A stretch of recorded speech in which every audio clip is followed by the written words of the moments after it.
In this session, let us learn about Python MySQL OrderBy. Sort the result. Use the OrderBy statement to sort the result in ascending or descending order. The OrderBy keyword sorts the result ascending by default.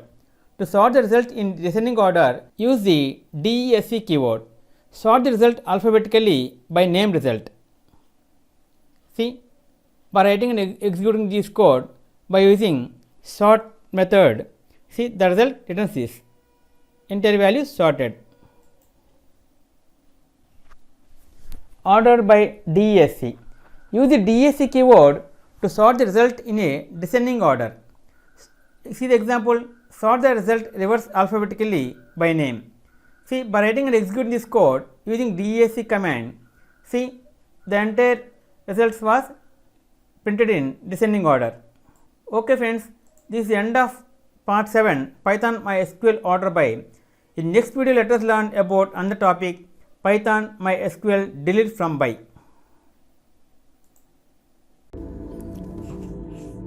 If you like our program, please like, subscribe and press bell icon for our next part video updates.